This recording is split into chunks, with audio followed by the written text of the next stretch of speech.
পিতামাতা এবং স্ত্রীর মধ্যে সমন্বয় করতে ব্যর্থ হচ্ছি। মা অভিশাপ দিলে কি করব? মা যদি অভিশাপ দেন তাহলে সেক্ষেত্রে অভিশাপটা যদি অযৌক্তিক হয়, অন্যায়ভাবে হয়, তার কোনো যৌক্তিক গ্রাউন্ড না থাকে, তাহলে আল্লাহর কাছে আপনার কোনো দায় থাকবে না। আর যদি তিনি আপনাকে যুক্তিসঙ্গত কারণে অভিশাপ দিয়ে থাকেন, তাহলে মা বেঁচে থাকলে তার কাছ থেকে ক্ষমা চেয়ে এটাকে মিনিমাইজ করবেন, তাকে সন্তুষ্ট করে ছাড়বেন।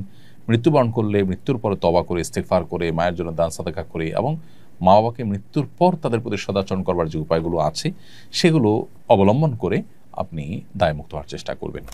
পিতামাতা এবং স্ত্রীর মধ্যে সমন্বয় করতে ব্যর্থ হচ্ছি। পিতামাতা এবং স্ত্রীর চাহিদা যদি বিপরীতমুখী হয় তাহলে কার চাহিদাকে প্রাধান্য দেব? কোরআন সুন্নাহ ও বাস্তবতার আলোকে নির্দেশনা দিবেন। পিতামাতা এবং স্ত্রীর মধ্যে সমন্বয় করাটা আমাদের সমাজে নানা কারণে জটিলতা সৃষ্টি হয়, এটা জটিল আকার ধারণ করে।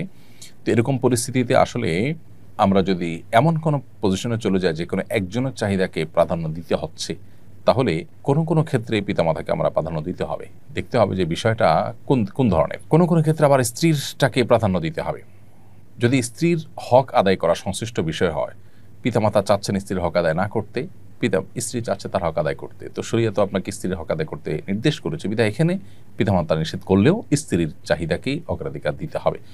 আর যদি স্ত্রীর নফল চাহিদা হয় যেটা আপনি আদায় করতে বাধ্য নন কিন্তু পিতামাতা সেটা নিষেধ করেন, তাহলে সেটা পিতামাতার নির্দেশনাকে আমলে নিয়ে স্ত্রীকে আপনি কনভিন্স করার এবং বোঝানোর চেষ্টা করতে হবে যে তার প্রতি আপনার ভালোবাসার কোনো কমতি নাই, কিন্তু বাবা মার প্রতি রেসপেক্টের জায়গা থেকে শুধুমাত্র আপনি এখানে সীমাবদ্ধ পরিসরে আপনাকে কাজ করতে হচ্ছে অথবা তার চাহিদা পূরণ করতে পারছেন না।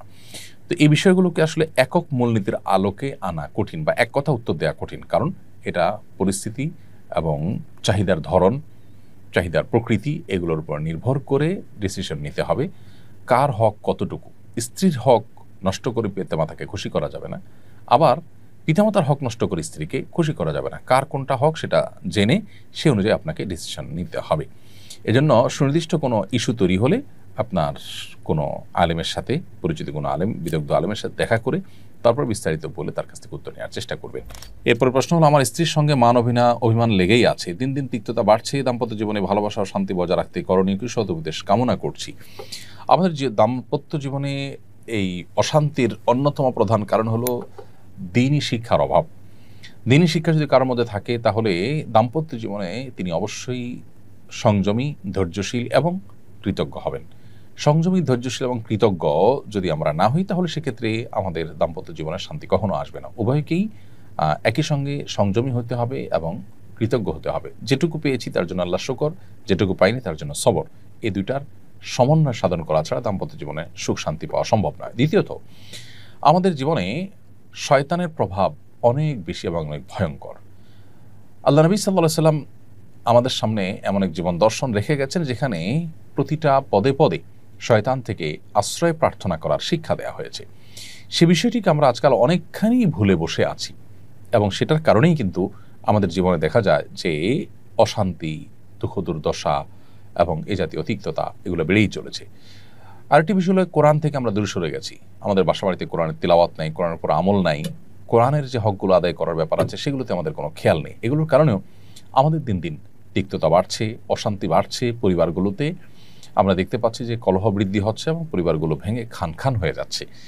তাহলে এই ত্রিমুখী প্রচেষ্টা যদি আমরা করি, ইনশাআল্লাহ আশা করা যায় যে আল্লাহ তাআলা আমাদেরকে দাম্পত্য জীবনে সুখ এবং শান্তি দান করবেন, যেটি মুসলমানদের অনেক বড় একটা গৌরবের দিক, অনেক বড় একটা নেয়ামত আল্লাহর তরফ থেকে, যে আল্লাহ তাআলা আমাদেরকে দাম্পত্য জীবনে সুখ শান্তি দান করেছেন দ্বীনকে মানার কারণে। অতএব এই বিষয়গুলোর প্রতি আমাদের খেয়াল রাখা দরকার, সেই নেয়ামতকে পরিপূর্ণভাবে উপভোগ করবার জন্য। আমার বাবা আমাদের ছেড়ে অন্য একটি পরিবারে বসবাস করছেন বহু বছর ধরে, তিনি আমাদের কোনো খোঁজ খবর নেননি। আমি কি তার জন্য দোয়া করতে বাধ্য? তার মৃত্যু হলে আমি কি জানাজা অংশ না নিলে গুনাহগার হব? আপনার বাবা আপনাদের খোঁজ খবর নেননি, অন্য পরিবার তার আছে, সেই পরিবারেই বসবাস করছেন, তাদের নিয়ে আছেন। এরকমটা যদি ঘটে থাকে তাহলে আপনার বাবা আল্লাহর কাছে বড় ধরনের অপরাধ করেছেন। তিনি রক্ত সম্পর্কীয় মানুষের সাথে সম্পর্ক ছিন্ন করেছেন, অর্থাৎ নিজের সন্তান, নিজের রক্ত, তাদের সাথে সম্পর্ক তিনি ছিন্ন করেছেন, যেটা কবিরা গুনাহ। সেজন্য তিনি আল্লাহর কাছে জবাবদিহি করতে হবে, তার এটা অপরাধ।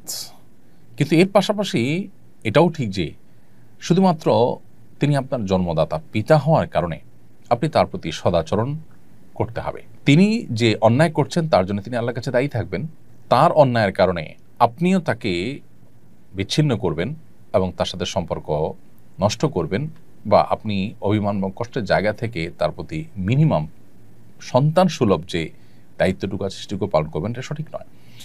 আমাদের মনে রাখা দরকার যে আমাদের এই যে পিতা পুত্র বা মা ছেলে মেয়ে, এই যে বাবা মার সাথে সন্তানদের একটা সম্পর্ক, এই সম্পর্কটা গিভ অ্যান্ড টেকের সম্পর্ক না। জন্মসূত্রেই রক্ত সম্পর্কীয় আত্মীয়দের সাথে সুসম্পর্ক বজায় রাখতে হয়।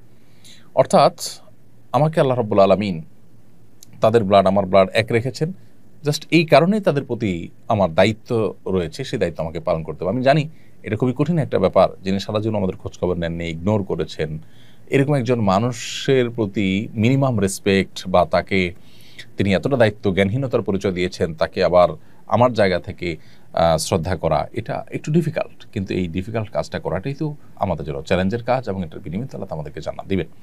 নবী করিম সাল্লাল্লাহু আলাইহি ওয়াসাল্লাম পরিষ্কারভাবে বলেছেন, লাইসাল ওয়াসিলু বিল মুকাফি, যে ব্যক্তি আত্মীয় স্বজনকে আপনার গিভ অ্যান্ড টেকের মতো করে সুসম্পর্ক বজায় রাখে তাদের সাথে, অর্থাৎ তারা কিছু দিল তারপরে তার বিনিময়ে সেও ভালো আচরণ করে বা সুসম্পর্ক রক্ষা করে, এ ব্যক্তি আত্মীয়তার সম্পর্ক রক্ষাকারী নয়। এটা তো বিনিময়ে দিলেন, যে কোনো মানুষের সাথে সম্পর্ক হবে, কেউ আপনাকে দিল আপনিও দিলেন।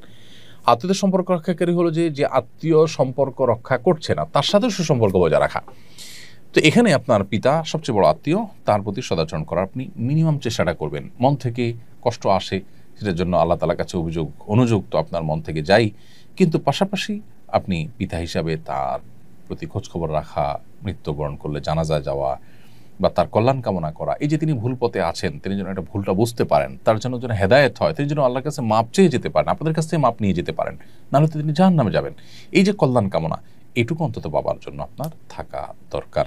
আমার স্বামী দিন পালনে উদাসীন, তাই আমি আমার বাবার বাড়ি এসে থাকি, আর ঢাকায় আমার ভালো লাগে না, এতে কি আমার গুনাহ হচ্ছে? বোন শারমিন, আপনার স্বামী দিন পালনে উদাসীন এই অজুহাতে আপনি বাবার বাড়িতে চিরকাল থাকলে, আপনার স্বামী যদি সেটাকে অনুমোদন না করেন, তাহলে সেক্ষেত্রে সেটা আপনার জন্য নাজায়েজ হবে।